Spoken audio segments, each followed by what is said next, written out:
in biochemistry from the University of Oklahoma. Before joining NASA, she held several academic and research positions.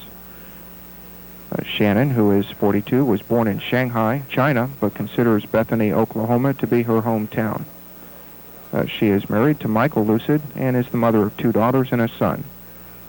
She is an accomplished pilot with more than 2,250 hours of commercial instrument and multi-engine flying time. On this mission, 51G, she will have primary responsibility for the deployment of the Spartan Free Flyer. And she has boarded the Orbiter Discovery and apparently will be seated up on the flight deck as Mission Specialist 1.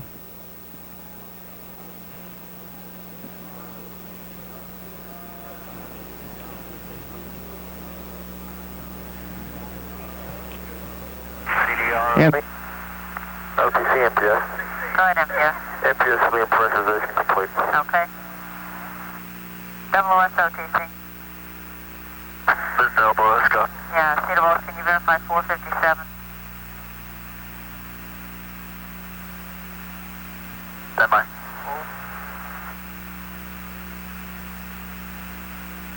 That's good.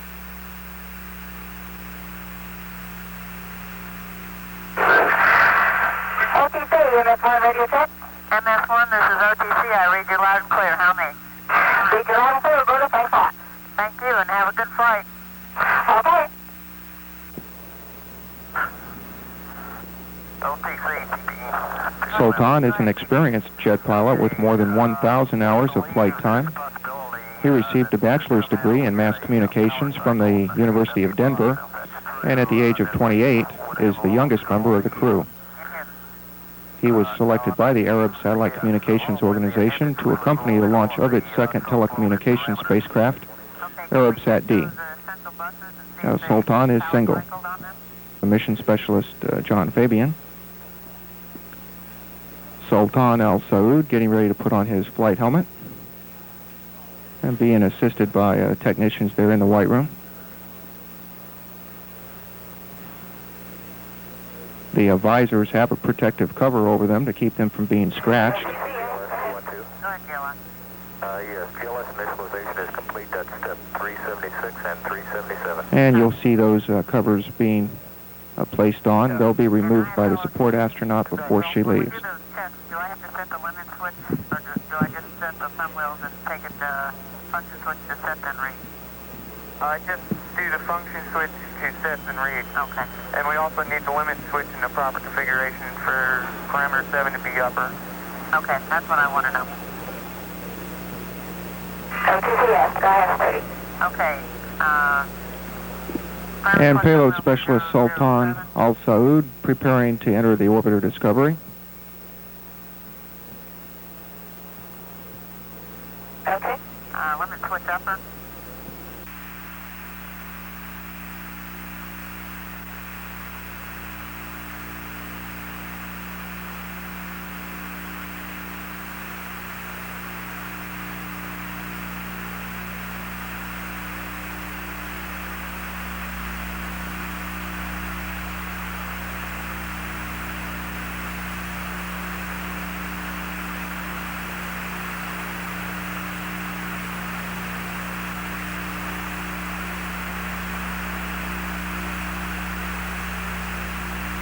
OTC, this is CCL. 661, 6.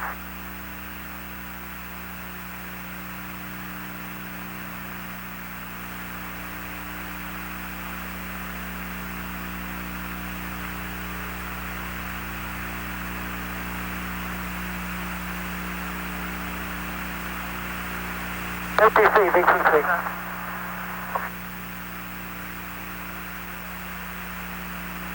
One, can I get another Go ahead. test, please? Yeah, count 245. Roger, looks like it's about 16.7.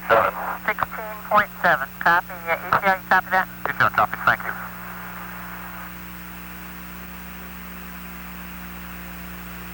OTC, VCC. Go ahead, DCC. Okay, we got the hatch closed. We're getting ready to close the White Room out for flight. I copy that. OTC, CJC. Go ahead, DNC. Okay, I'm unit. Termination is complete. Okay, you've got to go to pick up on pre-flight line further clock. Copy. LCD,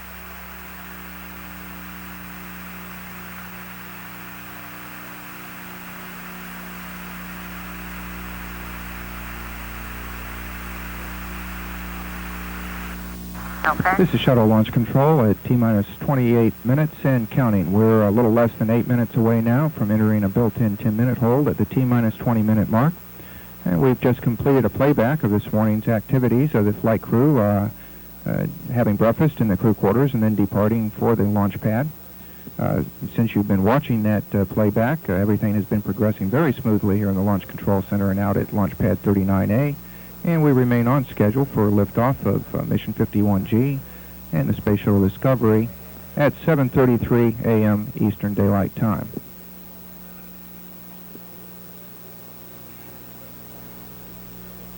Pre-sequencing of the ground launch sequencer computer program has started, and the closeout crew has cleared the pad. Activation of the S-band communication system to the high power mode has been completed, and the launch and recovery director has verified the shuttle landing strip has been cleared and is being controlled for a return to launch site abort. And we've also verified with various contingency landing sites and with the SRB recovery ships that they are ready for launch. Just a few minutes ago, Commander Brandenstein performed a test of the transfer capability between the primary ascent computer redundant set and the single backup flight system computer. Now, that test verifies that critical guidance data can be transferred from the redundant set of 4 simultaneously operating general-purpose computers to the single backup computer, and that the computers can operate in sync.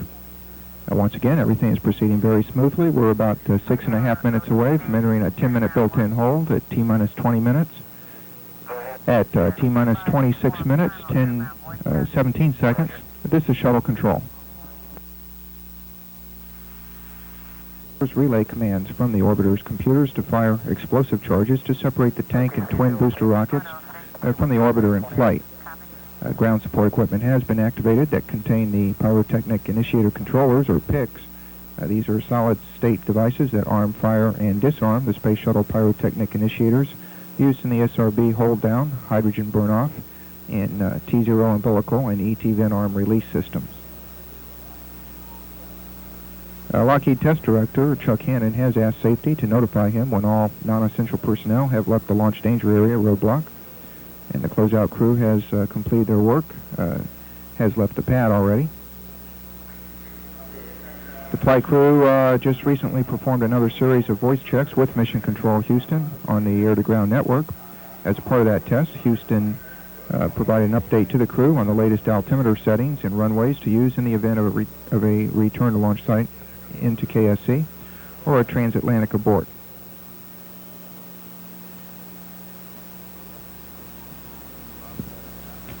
We are now less than 45 minutes away from the liftoff of Discovery and the 51G mission, and just about 2.5 minutes from now we'll be entering a 10-minute built-in hold at the T-minus 20-minute point.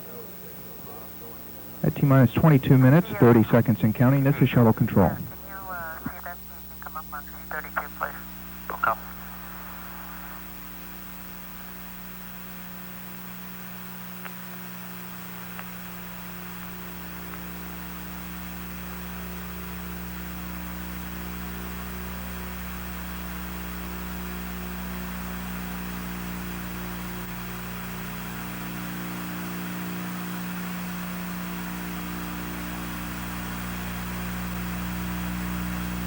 CDROTC. Go ahead. Yes, on COT3, can you verify no bug by item 25? I can verify that. Alright, copy. GPS?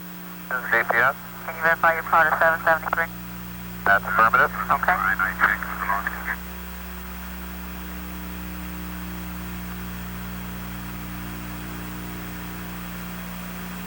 OTC CHCD. Go ahead, HTD. Okay, we finally got our data back on Okay. the TV monitor. Very good.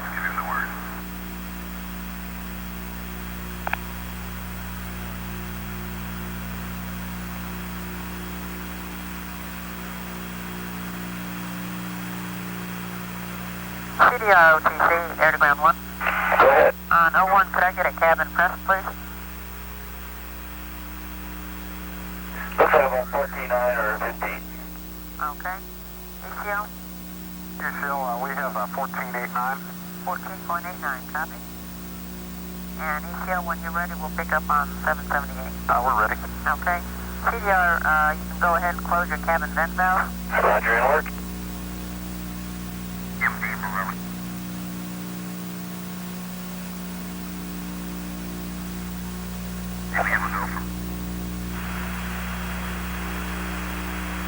OTC CDR, vents are closed. Copy. ECL, can you verify 780? That's affirmative.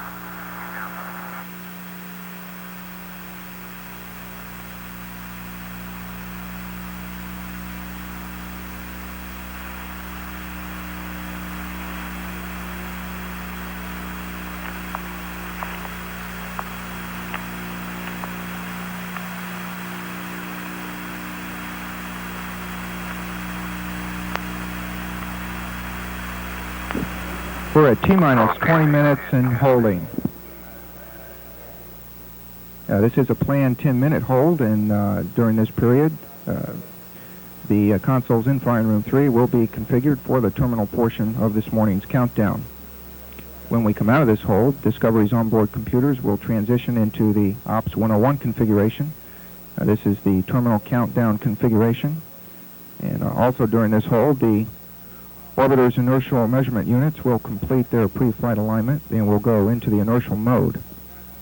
Biases to account for the Earth's rotation will be factored into the IMUs until about T-minus 12 seconds, when the biases are removed and the IMUs go to full inertial.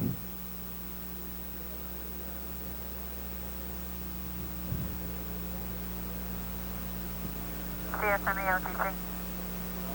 Okay, can you verify 797? Also during this period, Lockheed Test Director Chuck Hannon will be briefing the entire launch team on the procedures for calling a hold during the remaining part of the count.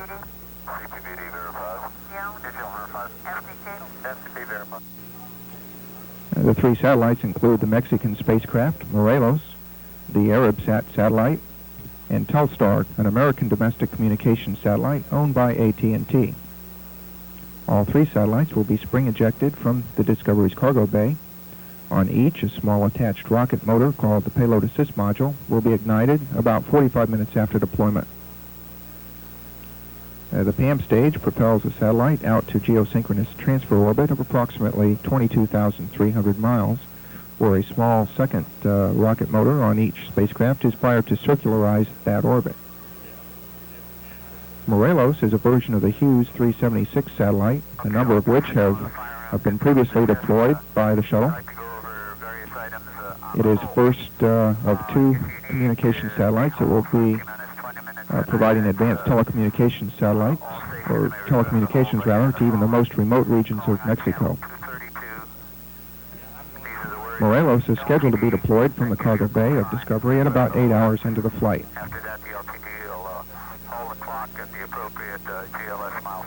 Arabsat is owned by the Arab Satellite Communications Organization and will provide telecommunication services for the member nations.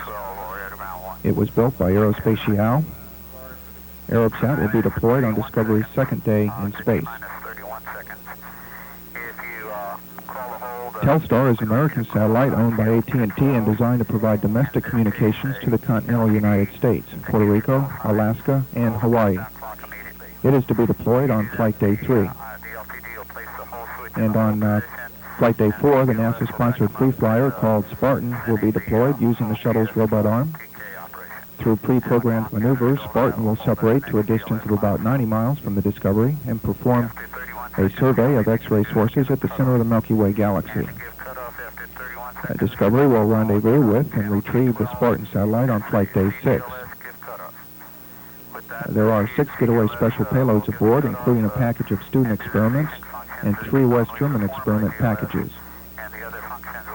Processing of metallic substances will be investigated in 4 small furnaces on Discovery's middeck. The shuttle will also support an experiment sponsored by the Strategic Defense Initiative to test the use of a laser beam to accurately track an object in low Earth orbit. Discovery has flown 4 missions to date, including the first dedicated Defense Department mission and the first flight to retrieve disabled satellites and return them to Earth. Next year, Discovery will become the first orbiter to lift off from the West Coast launch site at Vandenberg Air Force Base. Discovery's processing for this flight began shortly after its landing on KSC's runway at the end of Mission 51D, April 12th.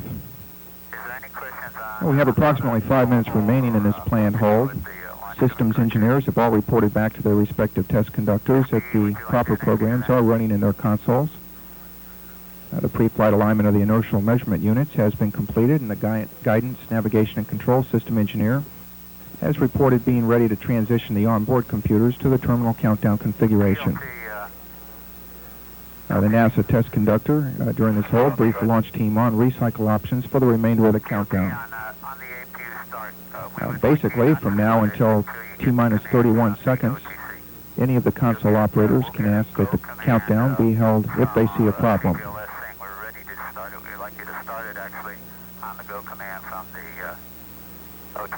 From now until T-minus 5 minutes, we could hold the countdown for the duration of the window. From T-minus 5 minutes, which is after we start the auxiliary power units, and start the liquid oxygen drain back down to 31 seconds, we could hold only for a maximum of 7 minutes. Any problem after T-minus 5 minutes that takes longer than 7 minutes to resolve would result in a scrub for the day. And any unplanned hold after T-minus 31 seconds will result in an automatic cutoff of the countdown and an automatic recycle to the T-minus 20-minute mark. Again, because of the short launch window that we have this morning, only 10 minutes in duration, if we have a cutoff inside T-minus 31 seconds, we will not be able to launch today.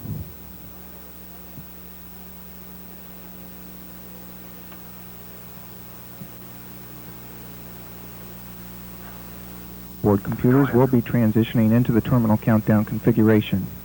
And we will dump the computer memory of one of the 4 primary computers so that we can look at it and make sure that the Ops 101 program has been stored properly and with no unexpected results.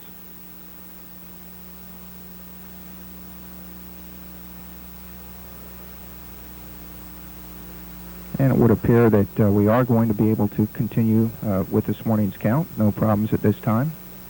I'll be picking up in less than a minute now. OTC, PD. Yeah, I'd like to get a CMQC standby 151. For what? For the fuel cell. The oscilloscope? Oh, okay. CMQC, OTC. We copy 151.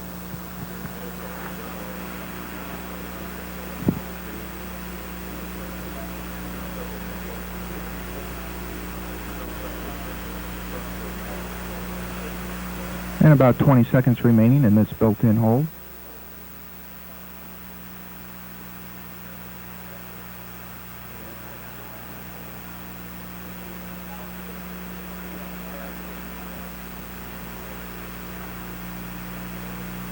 Three, 2, 1, mark. We are at T-minus 20 minutes and counting. A purge of the 3 fuel cells is now underway, and the data processing engineer has confirmed the onboard computers are in the process of making the transition to the terminal countdown configuration.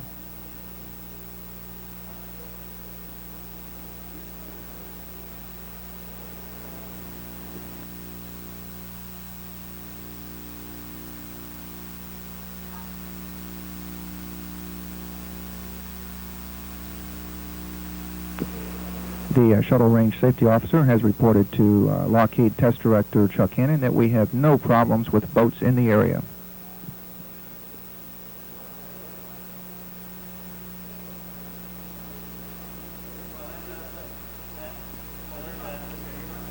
No changes in weather conditions expected between now and T0 time. Conditions are favorable. Okay. And we're at T-minus 19 minutes and counting. Go ahead. 70. Copy.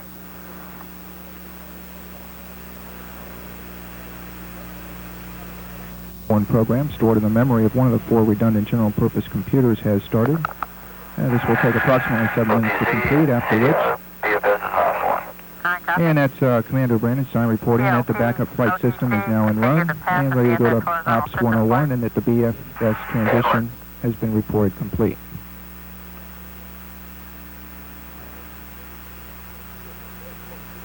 The dump and compare will take approximately 7 minutes to complete, after which engineers will examine the data for any miscompares. DTS OTC. This is DTS. We'll need your call as soon as you're ready for BFS uplink. Copy.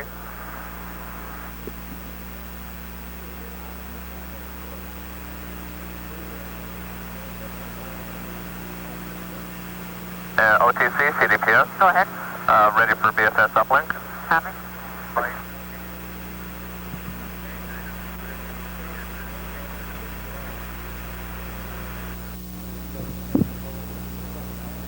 TWS OTC. TWS. I'll pick up on 920 feet. 923 and configure your own associates cost feet per foot. Okay, 924 is not performed. I can verify the rest of that page. Copy. TLT T-minus 15 minutes and counting. I'd like to get the RCS quantities, forward left Cross-feed and right valves between the orbital maneuvering and reaction control system propellant tanks are being configured to the launch positions. 94 oxidizer, 94 fuel. A left, 100 oxidizer, 100 fuel. And right, 100 oxidizer, and 100 fuel. I copy, thank you very much. And Pilot Creighton was just reporting to the orbiter test conductor the quantities of RCS propellants in the forward left and right tanks.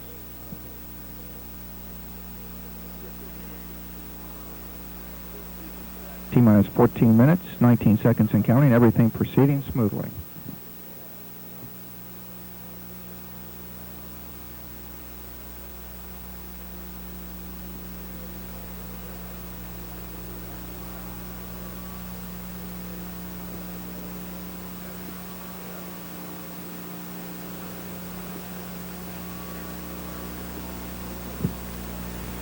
And the booster test conductor has been asked to start the gaseous nitrogen purge of the aft skirts. This flow of inert gas ensures that no explosive or flammable gases can accumulate in the bottom of the SRBs prior to ignition.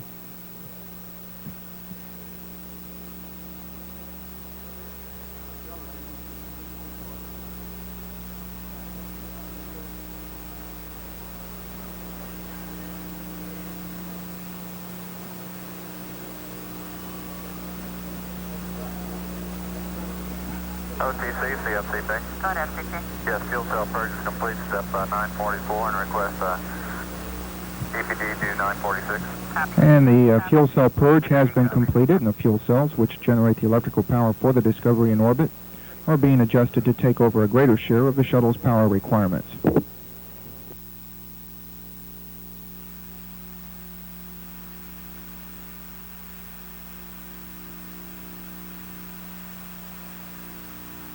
TTVD OTC 212.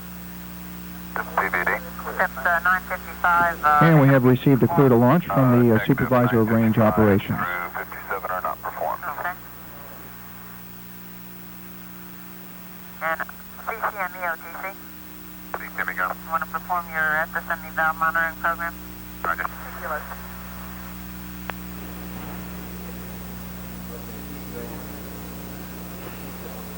T-minus 12 minutes, 20 seconds and counting.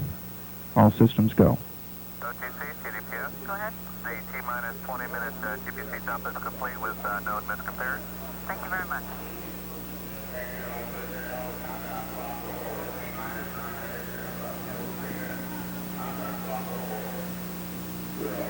T-minus 12 minutes and counting.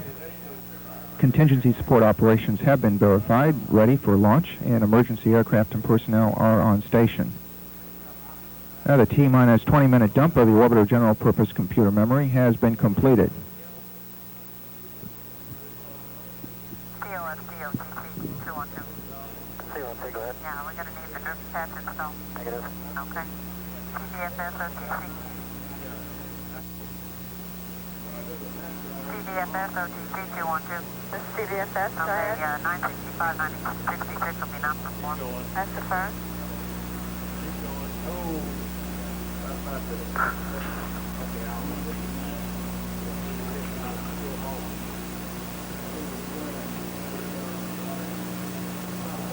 That's 10 minutes and 30 seconds and counting. 10 minutes, just 1 minute away now from entering our last planned built-in hold in the countdown for the launch of 51G. The status of the vehicle is go at this time. Onboard computer programs have been examined and verified to be the proper ones. All aero surfaces and actuators that will steer the vehicle through powered flight are in the proper configuration for applying hydraulic pressure, and the flight crew has completed all their cabin leak checks and the communications checks with the launch team and with flight controllers at Mission Control. T-minus 9 minutes, 28 seconds and counting.